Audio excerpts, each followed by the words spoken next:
नमस्कार दोस्तों, आज की इस वीडियो में हम आपके लिए करवा चौथ की पुरानी कथाएं लेकर आए हैं। ये दोनों कथाएं अक्सर पूजा के समय सुनी जाती हैं।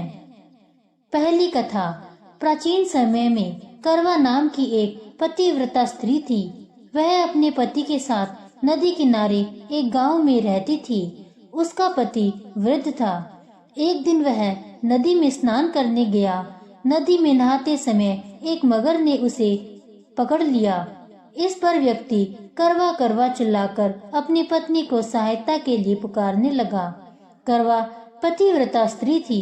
आवाज को सुनकर करवा भागकर अपने पति के पास जा पहुंची और दौड़कर कच्चे धागे से मगर को आन देकर बांध दिया।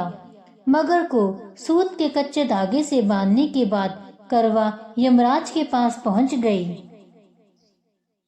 वे उस समय चित्रगुप्त के खाते देख रहे थे। करवा ने 7 सींग ले उन्हें झाड़ना शुरू कर दिया। यमराज के खाते आकाश में उड़ने लगे। इससे यमराज घबरा गए और बोले, देवी तुम क्या चाहती हो? करवा ने कहा, हे प्रभु, एक मगर ने नदी के जल में मेरे पति के पैर पकड़ लिए हैं। उस मगर को आप अपनी शक्ति से अपने लोक में ले आओ और मेरे पति को चिरायु करो। करवा की बात सुनकर यमराज बोले, देवी अभी मगर की आयु शेष है, अतः आयु रहते हुए मैं असमय मगर को नहीं मार सकता। इस पर करवा ने कहा, यदि मगर को मारकर आप मेरे पति की रक्षा नहीं करोगी तो मैं आपको शाप देकर नष्ट कर दूंगी। करवा की धमकी से यमराज डर गए।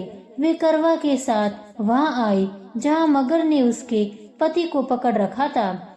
यमराज ने मगर को मारकर यमलोक पहुंचा दिया और करवा के पति की प्राण रक्षा कर उसे दीर्घायु प्रदान की।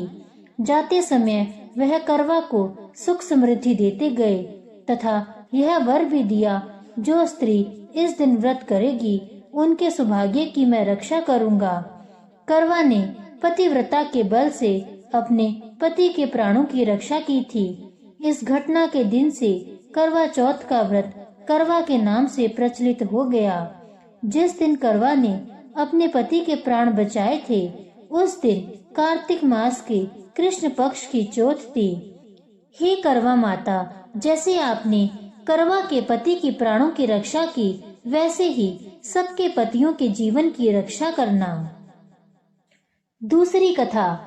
एक शहर में एक साहूकार अपनी पत्नी, 7 पुत्र बहुओं और वीरावती नाम की पुत्री के साथ रहता था। एक बार कार्तिक मास की कृष्ण पक्ष की चतुर्थी तिथि को साहूकार की पत्नी, उसकी 7 बहुएं और बेटी ने करवा चौथ का व्रत रखा था। रात में जब साहूकार के सभी लड़के भोजन पर बैठे तो बहन से भी साथ भोजन करने को कहा। इस पर बहन ने कहा, वह चांद को अर्घ देकर ही भोजन करेगी, आज उसका करवा चौथ का व्रत है। सभी भाई बहन से बहुत ही प्यार करते थे, इसलिए वह बहन को भूखा देखकर उन सभी का मन विचलित हो गया। वे सभी शहर के बाहर चले गए और एक पेड़ पर चढ़कर आग जला दी। घर वापस आकर बहन से कहा कि देखो, चांद निकल आया है, अब अर्घ देकर भोजन कर लो। तब वीरावती ने अपनी भाभियों को भी साथ आने को कहा, तो उन्होंने कहा कि ये इनके भाइयों का छल है, अभी चांद नहीं निकला है। लेकिन वीरावती को अपनी भाभियों की बात पर भरोसा नहीं हुआ और भाइयों की बात मानकर चंद्रमा को अर्घ देकर भोजन कर लिया। जैसे ही वीरावती ने भोजन शुरू किया, उसे अशुभ संकेत मिलने लगे। पहले निवाले के साथ बाल मिला, दूसरे पर उसे छींक आई, तीसरे में ससुराल से बुलावा आ गया। जब वह अपने ससुराल पहुंची तो पति को मृत पाया। पति की मृत्यु ने उसे झकझोर कर रख दिया। वह अपनी भूल के लिए खुद को दोषी मानने लगी। उसका विलाप इतना भयानक था कि भगवान इंद्र की पत्नी देवी इंद्राणी वीरावती को सांत्वना देने वहां पहुंच गई। उन्होंने करवा चौथ के व्रत के साथ ही हर माह में पड़ने वाले चौथ व्रत की सलाह दी। बताया कि ऐसा करने से उसका पति जीवित हो जाएगा। और वीरावती ने हर माह की चौथ को व्रत किया और उसका पति पुनः जीवित हो गया। इसके बाद से ही महिलाएं पति की लंबी उम्र के लिए इस व्रत को करने लगी। चौथ माता की जय, श्री गणेश भगवान की जय। इसी के साथ करवा चौथ की कथा समाप्त होती है।